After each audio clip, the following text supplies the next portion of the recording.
Okay, welcome back to another part of my Joan of Arc, Wars and Warriors Joan of Arc long play. At the moment we're using explosive arrows to take out some enemies. As you probably noticed by now, this video has been edited.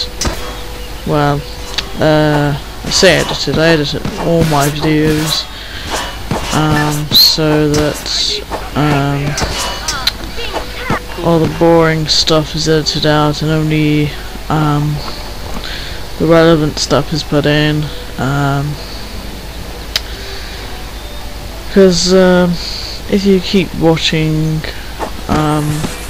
failed attempts over and over again, which I have done over the last few couple of days with different LPs who don't edit out stuff, as much stuff as I do anyway. It can be funny at first, but then it kind of gets boring, really tedious seeing the same sort of failed attempt over and over again until they get it right. And I just kind of fast forward the video, so I edit all that stuff out on my own stuff. I think it's the best thing to do. Yeah, but the edit out here was actually Joan going solo, because first time round Lahir was gravely damaged, as he puts it, and fucked us off and left us to fight the boss Alexander the Pole and the rest of the enemies by ourselves. So even though it is possible for me to defeat this enemy on my own, this boss and these enemies on my own, I'd rather have Lahir with me because it makes it easier. And also, as well, as we've got the whole rest of the level to go, so we don't particularly want to be losing commanders early on, and especially since the coward Dimetz has been captured. So we have to have some forces just to get him back, which is probably what I'll be doing next. This is a little side mission. It gives us some brownie points in the in regards to experience points and money, which equals resources like food and stuff, but we're gonna wanna have those anyway, and especially as much experience as possible as this goes on and gets more challenging. That said, first time through this game I actually got stuck, I think, a bit on level 6. Mission 6, sorry. Keep forgetting the missions, not levels.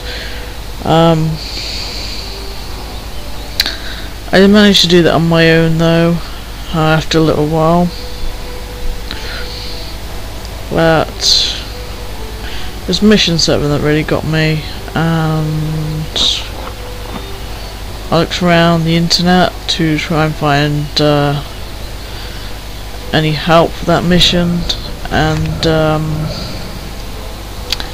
it just kind of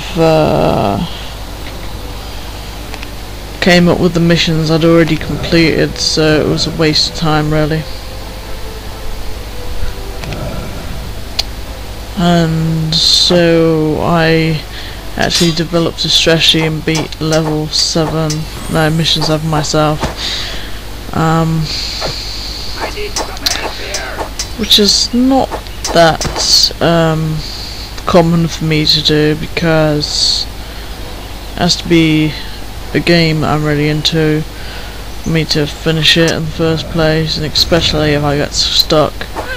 If I get stuck too long, I tend to get bored, and then when I got bored I kind of stopped playing it completely, or I don't play it for a good while.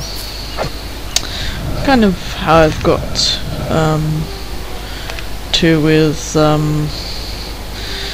the Neverwinter Nights Hordes of Verentide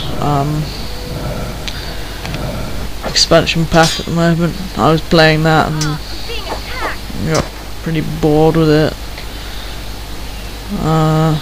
because I kind of, not that it's really old, but I kind of played some new RPGs a bit recently, and I noticed sort of how dated it looks, and also after playing I played Divine Divinity, not finished that actually not long before starting Shadows of Verentide, and because I prefer I'm not saying BioWare are bad, I'm not going into a whole sort of debate about it, because I like BioWare games, but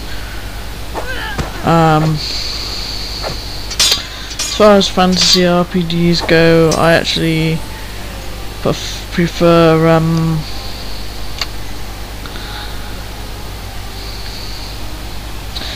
Larian Studios ones,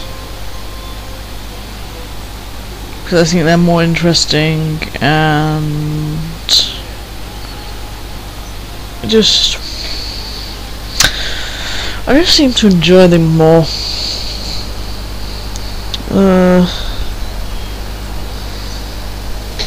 It's kind of like 2.5D though, so not quite 5D, and they kind of remind me of the old stuff, old school RPGs, which I absolutely love, and JRPGs as well.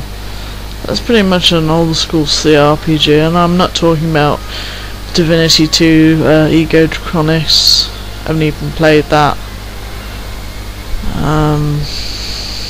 What about the original Divine Divinity that came out in 2002? Yes, I've recently finished that. I really enjoyed that. I just basically played that chock-a-block, which is that kind of thing I need to do when I'm really into something. I can't usually manage it. I have to have a few games on the go usually, because I get bored of the one I'm playing and trying to complete, because I have this rigid structure of trying to have a list in my own backloggery and try to complete one at a time, but then I get bored of one. It's like, oh, I'm bored with it, I'm gonna have a little play of this one, then before I know it, I get really into the other one I'm playing rather than the one I should be completing, because I think it's a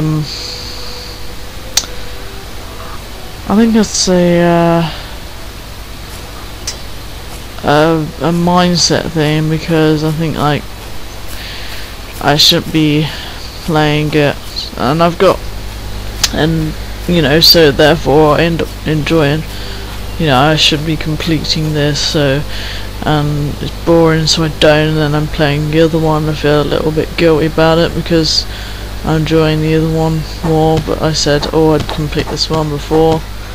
So yeah, I can be a bit rigid with myself if I'm not enjoying something. I still try to have my listeners that you must complete this because you brought in whatnot. I'm the same with other things as well. So some things I brought as hailed as really good, I actually kind of get them and start playing them and then realise they're blah, you know, sort of mediocre. I'm not really into them and stuff, so now I'm just gonna try and just complete stuff that I like, rather than just kind of get stuff because of hype. And also like stuff that you want, but I'm on about like, you know, play things because you like them rather than just because it's there and you've got it and you just